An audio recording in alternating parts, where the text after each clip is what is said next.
Of course, you can say there will always be people who don't want to do something and who have an interest in taking advantage of a system. I believe there will always be people who do that. In general, I would say that we don't experience in Denmark big problems with it.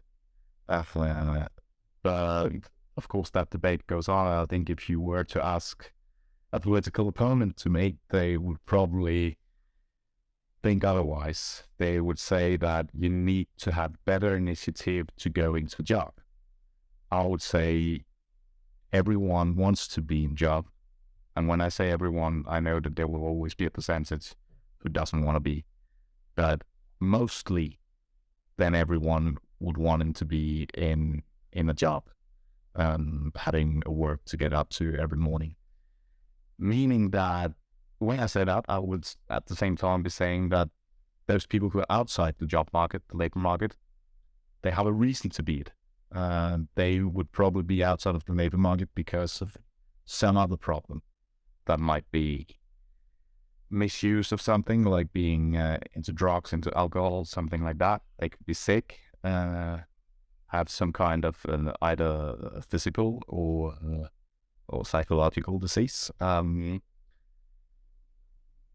There could be other things, but in general, what we see, if we actually look into the numbers in Denmark of who is outside the labor market, then we can see, yeah, we do have big groups outside of the labor market. This group is people on retirement and students. They are, of course, outside the labor market. And yes, we do spend money on them because we believe you are entitled to have a good retirement. And we believe that we should help you out being the best student you can, because then you will pay back more to the state and the system. And you will be a happier and a better person. So you can say the people who are left in this system is sort of these two groups. Either you have a reason to be outside, or if you don't have a reason, if your only problem is that you're unemployed, then in general, I would say that most of these people, they want to have a job. The question is the job there? Because most of them cannot take any job out there. They don't have a long education, for example, meaning that the jobs in engineering or the jobs in IT technology, they cannot take them. So they're looking for jobs in sectors where there ain't so many jobs, uneducated jobs. And that would probably be their problem, that they can't find a job. Then we need to help them out with that, I would believe. And also we need to make sure that as long as they're looking for a job, first we need to make sure that they're actually looking for a job.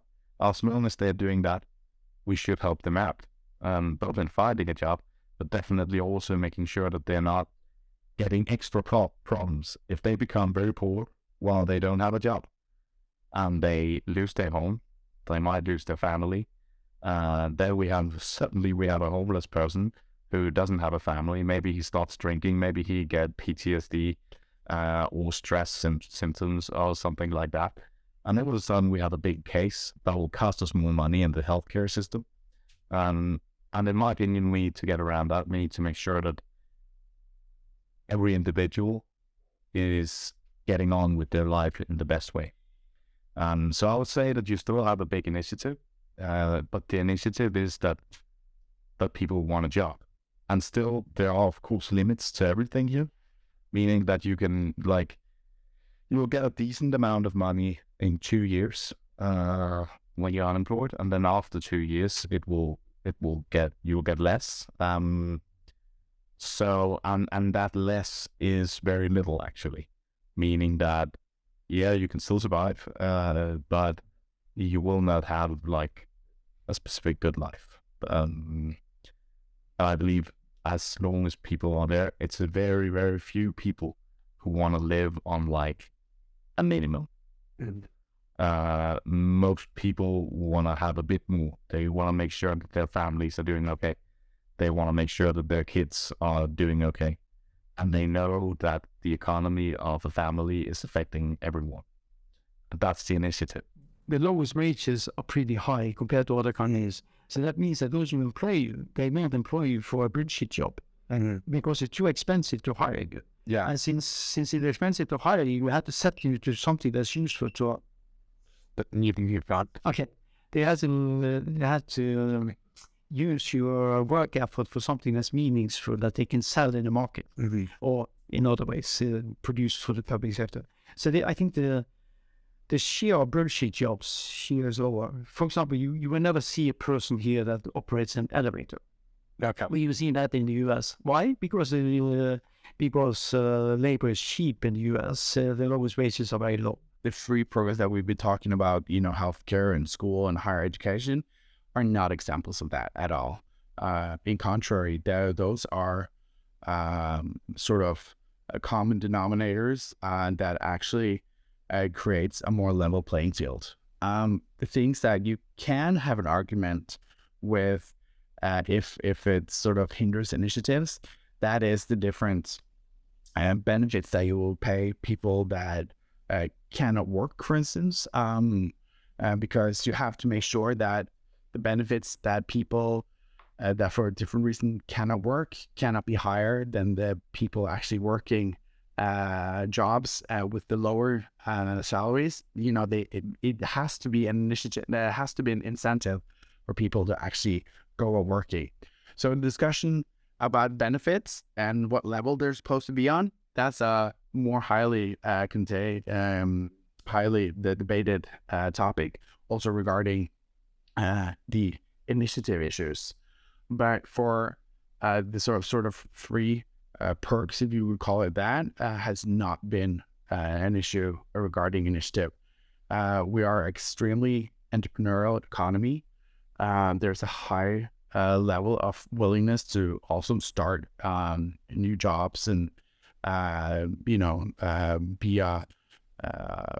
involved in startups and stuff like that. So that has certainly not had an effect on that. I think that's not really a stopper for our initiatives in people's hearts and desires and what they want to do to create new things or fulfill their lives or whatever. The economic growth, productivity growth, were in Sweden and Norway from 1935 till today is higher, not lower, higher than the US. They're calculated in a similar way. So these things have been good for economic growth. And there's been economic growth that have been higher than the US, and the gains of economic growth have then been distributed to everybody, not to a super class, yes. When we have a sort of stagnating middle class like in the US, here something that have been we have a little bit of an increase in inequality recently, but nothing compared to the US. So economic growth have been high. I think it's also another thing to be aware of, that some of these arrangements are pretty good for innovation. For example, that people have insurance can be very good for innovation. You can take chances, you can start up things, because if it really goes bad, you're not insured by society that you will never fall below a certain floor in the society that will help you if you fail. It's also good for commercial activities. For example, the financial crisis never took hold in for example, in Norway and Sweden. Why? Because the population was insured. So if they lost their job, then they had the same income, more or less, because of the insurance advice. So that means that they could serve their debt to the banks. So when they had problems, what went on as a bad spiral in many other countries didn't happen here, because they had a high insurance of people, which actually implied that also the banks were insured. Because the banks were insured, because their customers were insured. And the same happens for other companies. They had customers that were insured, so they didn't lose the income as much as in other countries. So that means that activities went on more or less in the same pace, even though there was sign of financial crisis, but it was dealt with in a very good manner with the cooperation of the interest organization, the unions, and the employees association. They had a shared opinion about it, and when you see it, you can't even you see a little bit of the financial crisis, but where other countries went really down and then up again after the financial crisis, you not see you see a small dip. So this is economic stabilizers, we call it, so that you stabilize the economy by this social security, this redistributive process.